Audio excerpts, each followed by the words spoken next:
What's up, guys? So I want to talk about ignorance, arrogance, and kind of being humbled by knowledge. I mentioned I'm studying to be a personal trainer. I'm almost done with that, which is great. But when I started the section on program design, one of the kind of guidelines that they put forward was to make sure a training program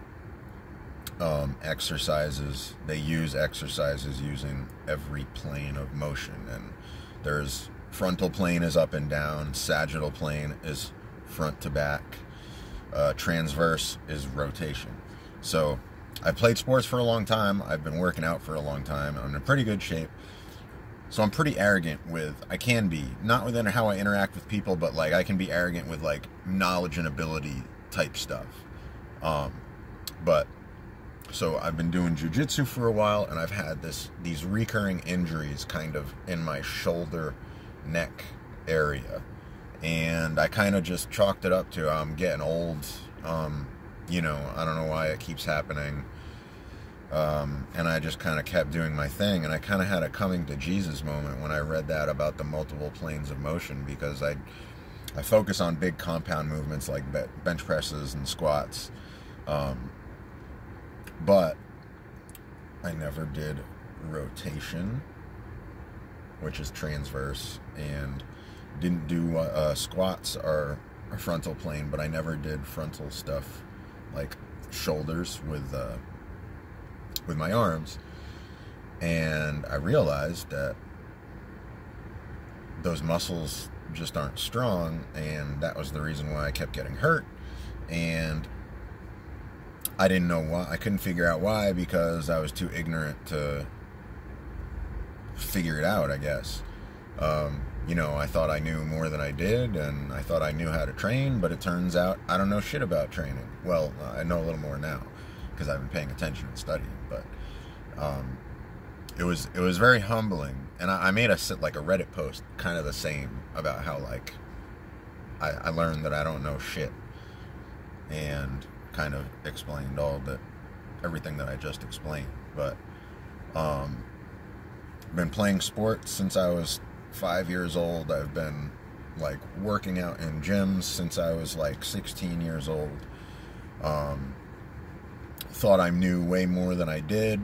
Turns out there's this giant fucking hole in my training program, and it's as simple as I never trained my shoulders or my rotator cuffs.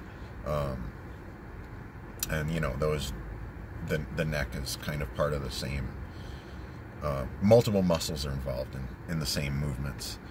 But so yeah, you never know how much you don't know until you learn the stuff that you don't know, and then you realize how wrong you are, how ignorant you are. And this is kind of something that you can apply to. This is just a particular example from my life that's a good way to get across the concept that you've got to keep an open mind. You've got to be open to the fact that you might not know as much as you really think you know, and the answer might not be as hard to find as you think it is. If I had kind of just done a little bit of research on training in general, like proper training practices, I probably would have figured that out just as the same way as I figured it out while I was studying for this CPT course. And I knew it solidified, or it kind of confirmed that my suspicions were true when I was doing this shoulder rotation exercise. I felt all kinds of shit popping in my shoulder my rotator cuff and my traps, because I never exercised them. I just do bench presses and squats and a little bit of back stuff, and you never know what you don't know.